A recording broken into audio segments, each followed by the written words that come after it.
Hey everybody, I hope that you're doing well during our quarantine here. If there's anything cool about a quarantine, it's that I don't have to get dressed up to come to work anymore. This is how we'll be having our courses from here on out this semester. So please watch the video all the way to the end because there's going to be important information about the work that we're doing as a class. So I'm assuming that this Thursday you'll hand in your causal argument. And that's in our rearview mirror. And so we're going forward, and right now we're beginning our discussion of Essay 3. And Essay 3 will be a proposal argument, an argument of proposal. And you may have in your notes from the beginning of the semester a little bit about proposal arguments. And the question that the proposal argument answers is, what should we do about problem Y?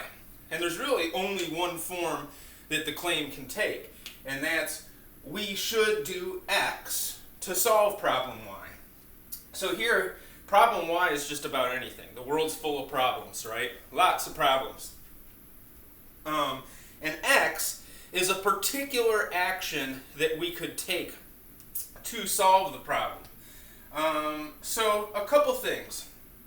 Remember, it has to be debatable, your claim, when you're coming up with it. And I recommend starting with the problem. Start with the problem. What is the problem that needs to be solved?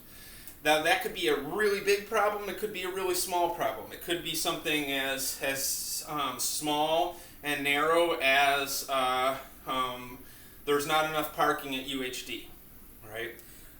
And two, if that was our concern, right, of how to improve the parking situation at UHD, there's a number of different solutions we could give to that, right? We could incentivize students using public transportation instead of driving a car.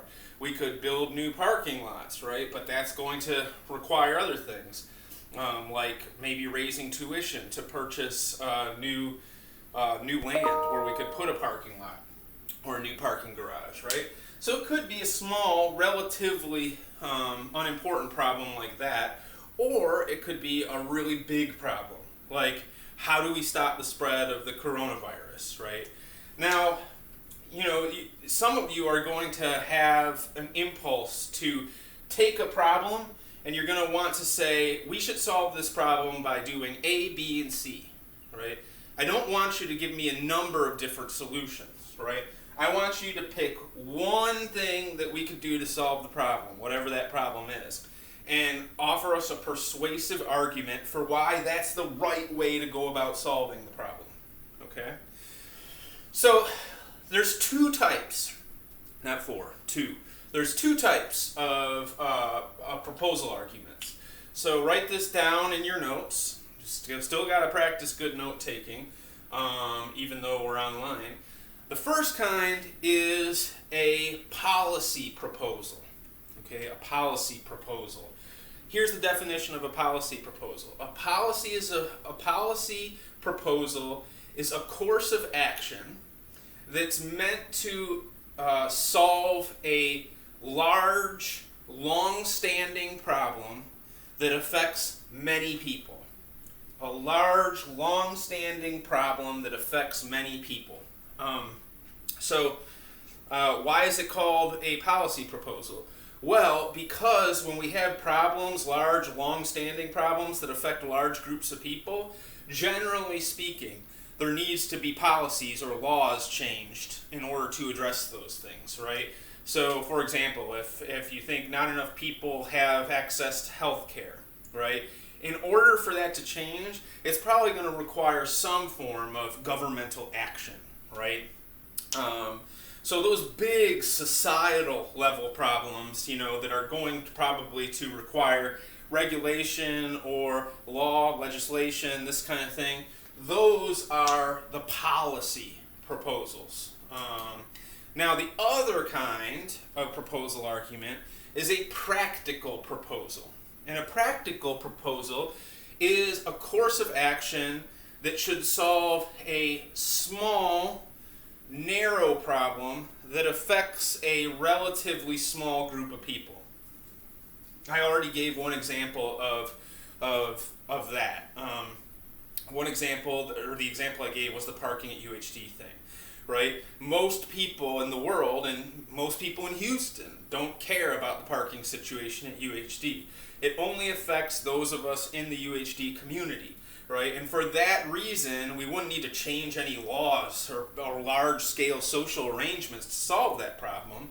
We just need to come up with a certain program or set of actions that we can take at the university to solve it. So there's policy proposals and practical proposals. One thing you're going to have to do is ask yourself, is my claim, whatever claim you choose, a policy proposal or a practical proposal? So, what next? Well, let's begin. I'm talking now about how you can come up with your claim for Essay 3.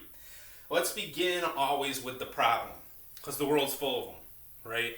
The world is full of them. So, this should be easy. There's a lot of problems in the world. I'm asking you to pick one, okay? And the one that I'm going to use for sake of argument here, hold on, I'm going to go over here and get a paper towel so I can erase the board and write something new. Stay there, don't go away. Okay, I'm coming back. Here we are. All right, so the problem that I'll talk about, just as an example, is large scale illegal immigration. Large scale illegal immigration, right? That's a problem. Why is it a problem? Well, because it causes a number of negative effects. And so the first thing we have to ask, and I would encourage you to do this with your problem, whatever it is, right? First thing we have to ask is, who does this problem affect and how? Okay? And so, the phenomenon of the large-scale illegal immigration in the United States affects a large group of people in negative ways, right? Some of whom are the immigrants themselves it negatively affects, right? Because they can't fully participate in society. They might not be able to get health care. They have to live in the shadows, so to speak. So one group that is hurt by our immigration policy right now is the people who come to the United States illegally, right? Other groups, other people say that different people are affected by illegal immigration. So, for example, labor markets, right? If illegal immigrants will do work for less money, right, than another agency here, right, the price gets driven down. The price of labor gets driven down, and the price of goods may be driven down, right? And so it can affect things like employment, it can affect prices of goods and services, and that hurts, American business and American workers, right? We could argue also that, illegal immigration hurts the countries in Central America, right? Mexico and the countries to their south, because they're losing so many people, and presumably those people could be of benefit to their societies. So, in other words, there's a number of different groups that our current immigration policies that have allowed large-scale illegal immigration are hurting. It's not just the sort of, I want to be clear, I'm not making the argument illegal immigrants are bad, right? The argument that I am making is that the system that we have now, right, where, basically we have this class of people who don't get full citizenship, and yet, nevertheless, who keep coming into the United States, right, that's something that's creating a number of issues. So, once we got our problem, we ask ourselves, how could we solve it, right? And as you know, there are many different ways that this situation could be addressed. What are some of them? Well, some examples might be just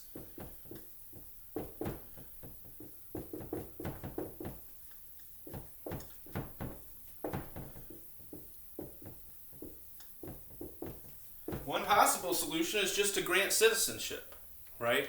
So for people who are in the country illegally, just say, yeah, you shouldn't have done that, but now you're here, and so here's your citizenship, right? That would, in some ways, solve the problem. Of course, as we'll find, often a particular solution causes new problems. So the only possible problem with this solution is that it more or less incentivizes more illegal immigration, right? It says, yeah, as long as you can get here, we'll give you citizenship. We could, go a step further.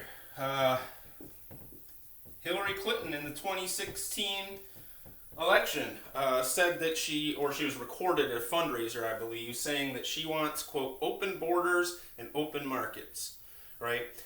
So we could just say, hey, anybody who wants to come in, and you'll get citizenship and whatever. We could, as the president advocates, build the wall, right? Now that might work, it might not, right? But that's one possibility. We could increase deportation. That's another possibility, right? We could increase deportation. Another possibility, another way to potentially solve this problem was during the Democratic debates this year, in 2020, a lot of the candidates, the Democratic candidates for president, said that we should provide large aid packages to countries like Honduras and El Salvador and Mexico, and thereby, give them money so that there's more opportunity for the people there, so there's no more reason for them to want to leave their country. So the point is, right, and we could come up with many, many, many more solutions than that, right? So we've come up with a number of them, at least 4, 5, 6, right? And I would do this on your own.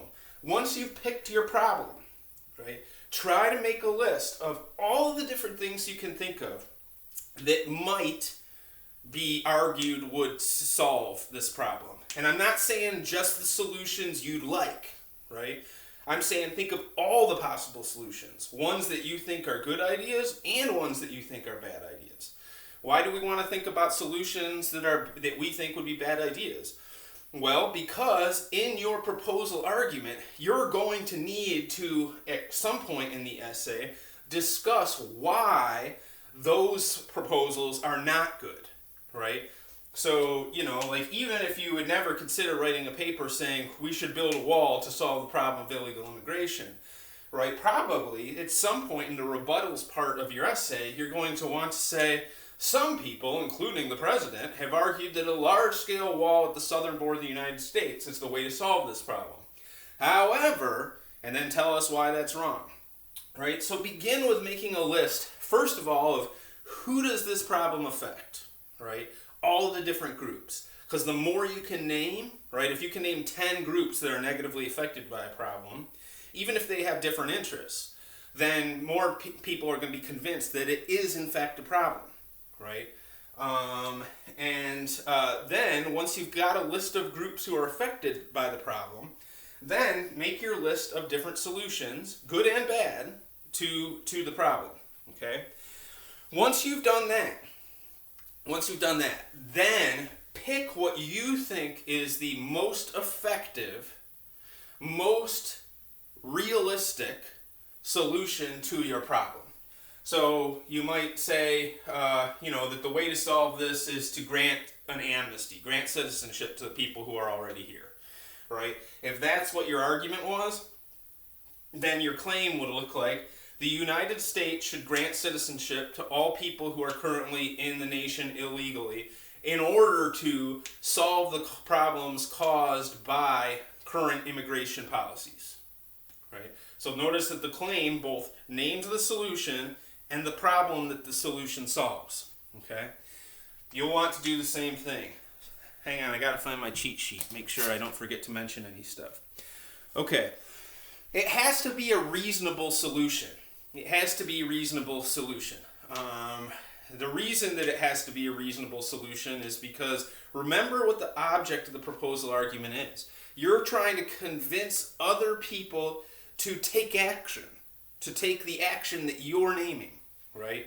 And so, you've heard people say before, oh, well, we should just do this to solve this problem, right? And you're thinking, there's just no way that could happen. That's just not realistic, right? And when you hear those unrealistic solutions, you tend to turn off. Okay, so make sure it's realistic. Also, and write this down because this is really a central part of this essay. Make sure that there's a lot of how to your claim, to your argument. And so let's say that we were going to do this, right? Or that we were going to do this. There's a lot of stuff that needs to get explained, right? So for example, if we're going to do this, how do we ensure that once this is announced, we don't just have a massive amount of people flood into the country again, right? How do we ensure, if we're going to do this, that the border is then secure so that we don't just need to do it again in 10 years, right? If we're going to do this, who's eligible, right? Is everybody eligible? Is it only dreamers who are eligible, right? How will people register for this, right? So if we were going to do this, how would people come forward and claim this citizenship? How would we get a registry of specifically who is applying for this citizenship, right? There's a lot of questions that would need to be answered. So you can't just say, oh, we should just grant an amnesty. Just give everybody citizenship, right? The question is, how, right? Are people who've committed criminal offenses or accused of committing criminal offenses eligible for this citizenship, right? Do you need to have a job or financial independence to be considered for this citizenship? All those, I think, would be questions that would need to be addressed. This one, if you're going to build the wall, there's different hows, right? Somebody could say, well, how are we going to do that? And really the question would be, first of all, how are we going to get the money to do that, right? Because it would be a major expense. Although considering that the government just issued a $1 trillion emergency fund for this pandemic, all of a sudden the cost of a wall seems like drops in the bucket. $1 trillion. Think about that. It's an enormous amount of money. Enormous. Anyway, if you were going to do this, it's like, where's the money coming from specifically? You can't just be like, oh, we need to get money. It's like, well, where? Are we raising taxes to do this? Is Mexico going to pay for it? Right? How is this money going to materialize? Right? That would be a lot of what that essay talks about. Further, and in both of these cases, you need to talk about how can we know that this is going to actually solve the problem? Because, a lot of people say, well, people just come over a wall, right? That's not going to work, right? In other words, it's not practical. So these are all encouraging you to think about the hows, right? All the hows. In college, right, when I was in college, back in the late 90s, right, a lot of people were like, man, we got to legalize marijuana. We got to legalize it. It wasn't legal anywhere in the United States yet. And then you'd be like, okay, great, we got to legalize marijuana. How? Right? And they'd be like, well, just legalize it, bro. They just need to legalize it, right? And it's like, no, there's a lot more to that claim. So, like, for example, if somebody said we should legalize marijuana in Texas, there's a lot of questions that are attached to a proposal like that. For example, right, who can possess marijuana legally?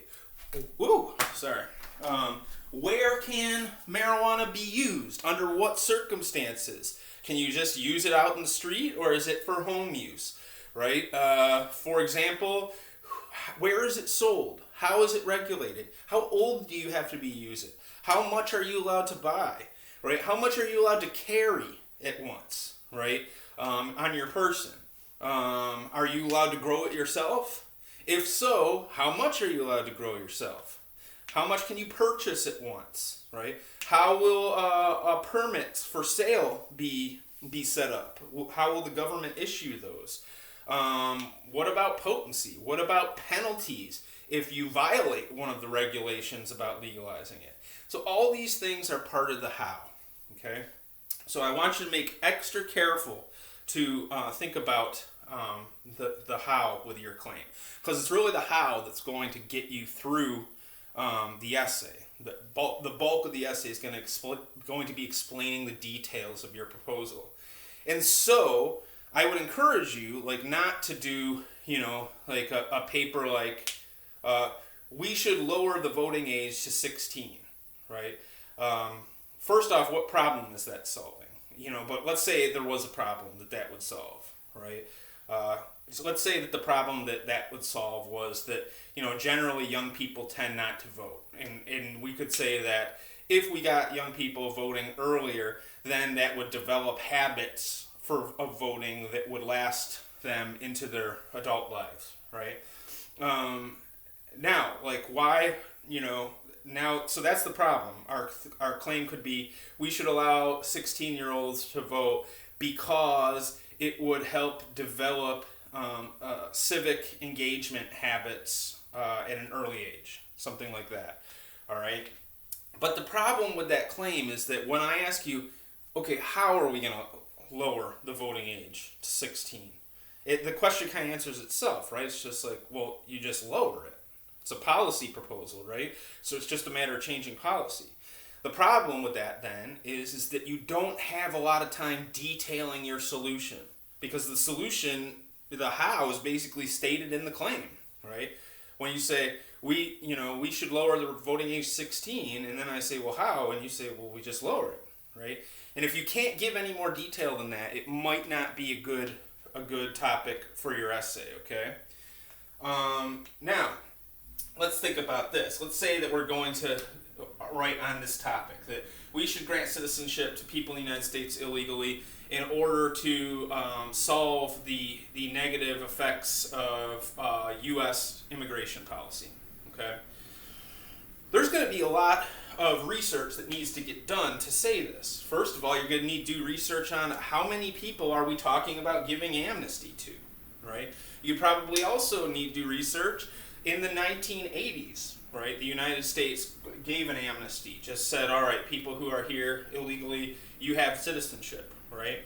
And the question then is we could do research. Did that solve the problem of illegal immigration to the United States? It seems the answer would be no, right? If we need to do this again, right? And so I would do some research on amnesties and how they've done this, or how well they've succeeded in solving the problems they claim to solve. Now, what I'm getting at here is that you're going to need to do research for this essay.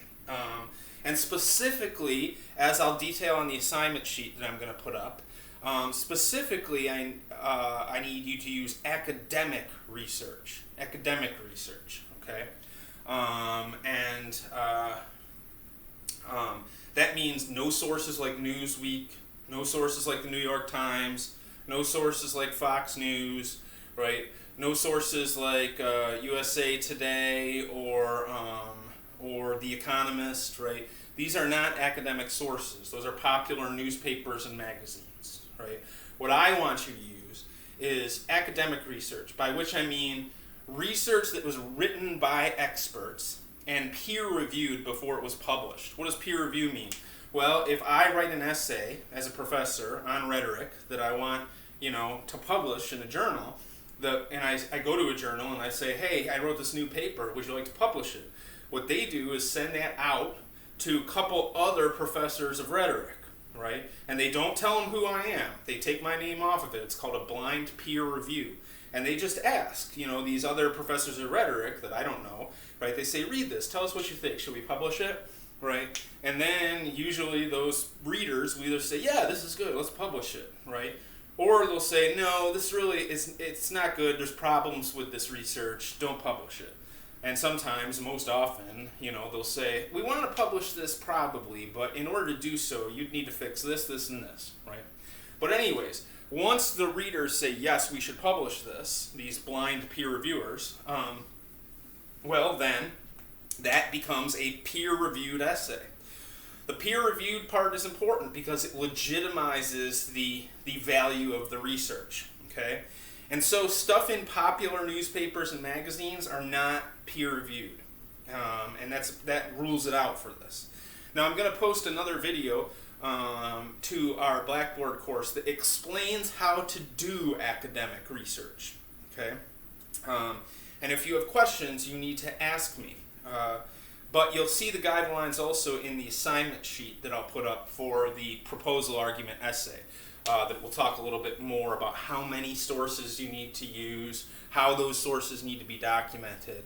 And I will do another video also about documentation. So please let me know if you have any questions, and